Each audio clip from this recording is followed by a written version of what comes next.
जैसा कि हम सब जानते हैं कि इस देश का आधार समानता है और इसी देश में जाति के नाम पर, धर्म के नाम पर, वर्ण के नाम पर, लिंग के आधार पर या असंख्या के आधार पर भेदभाव और जातिगत जो शोषण है उसकी घटनाएं निरंतर बढ़ती जा रही हैं।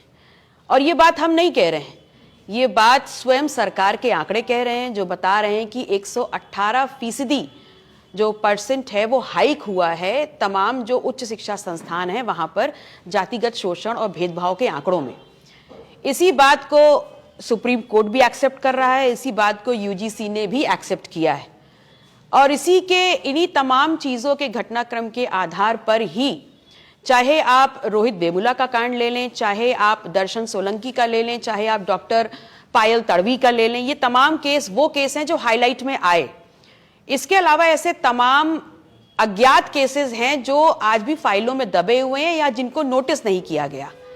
तो इन तमाम चीजों का, इन बढ़ते घटनाक्रमों का संज्ञान लेते हुए संसदीय समिति की संस्तुति के उपरांत सर्वोच्च न्यायालय ने निर्देश दिया कि यूजीसी जो है वो एक रेगुलेशन को बनाए और जिसमें समानता को बढ़ावा देना उसका आधार हो। तो यूजीसी ने अपना इक्विटी रेगुलेशन 2026 लाया और उसके बाद हमने ये देखा कि किस प्रकार से आरएसएस पोषित विरोध हमने देखा है, किस प्रकार से हमने कुतर्कों के आधार पर वो विनियम जो तर्कों के आधार पर और तथ्यों के आधार पर लागू होना चाहिए था उसको न्यायपालिका में फंसाने का काम कर दिया गया। देखिए, भारतीय जनता पार्टी की पिछड़ा, दलित, आदिवासी, अल्पसंख्यक समाज, वंचित वर्ग के लिए जो सोच है वो किसी से छुपी नहीं है। उनकी है डिवाइड एंड रूल पॉलिसी। उन्होंने अगड़ों को लड़वा दिया वंचित समाज से। ये तमाम जो घटनाक्रम हुआ ये उनकी सोची समझी चाल थी कि पहले सड़कों पे तनाव पैदा करो और फिर समता को बढ़ावा देने वाले इस रेगुलेशन को आप न्यायपालिका में जाके उसका अस्थायी स्थगन करवा दें। तो इससे फायदा किसका हुआ? देखिए, ये जो विनियम है इसका उद्देश्य किसी भी सामाजिक समुदाय के खिलाफ विरोध नहीं है, बल्कि सीधा सीधा स्पष्ट तौर पर सिर्फ इतना है कि जो भी किसी भी प्रकार का शोषक है उसके ऊपर लगाम लगाई जाए, उसका विरोध किया जाए और जो शोषण जो परंपराएं हैं उनको रोका जाए। सिर्फ इतना इसका उद्देश्य है। लेकिन डिवाइड एंड रूल पॉलिसी पे इन्होंने एक बड़ी खाई वंचित वर्ग और अगड़े समाज के बीच में खींच दी है और उस पूरे लड़ाई के बीच में ये अपने वोट की जो लाभ और हानि है, घाटा और मुनाफा की गुणागणित में लग गए हैं। दूसरी तरफ क्या हो रहा है, जो इससे इफेक्ट हो रहे हैं वो छात्र छात्राएं जब यूनिवर्सिटी कैंपसेस में निकल रहे हैं, संवाद कर रहे हैं, अपनी बात को रख रहे हैं, शांतिपूर्ण प्रोटेस्ट कर रहे हैं, तो भारतीय जनता पार्टी का जो पुलिस प्रशासन है उनको जबरन रोकने का काम कर रहा है।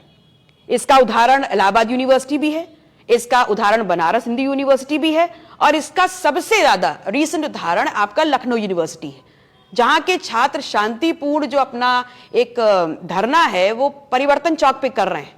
कल रात को 11:30 बजे वहां पर पुलिसिया कार्रवाई हुई है, उन बच्चों को घसीट घसीट के मारा गया है। क्यों किया जा रहा है ऐसा? और अगर ऐसा है तो पुलिस उसमें पार्टी क्यों बन रही है?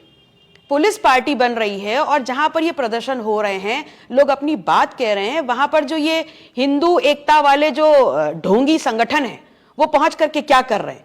वो छात्रों पर अटैक कर रहे हैं, मारा पीटी कर रहे हैं। और पुलिस क्या कर रहा है? पुलिस बल्कि क्रॉस एफआईआर करके लीपापोती कर रही है। अगर आप देखें तो हम सिर्फ इतना चाहते हैं कि जो ये दमनकारी नीतियां हैं, जो अन्याय है, इसके खिलाफ अब सड़क पर उतरना बहुत जरूरी हो गया है। और ऐसे में यूजीसी मतलब उच्च शिक्षा संस्थान जितने हैं वहां से लेके गांव के आखिरी व्यक्ति तक हम आपके मार्फत ये संदेश पहुंचाना चाहते हैं कि 10 फरवरी को अपना दल, तमाम जो शिक्षा संस्थान हैं, विश्वविद्यालय हैं, उनके छात्र छात्राएं सड़कों पर राजधानी में उतरेंगे।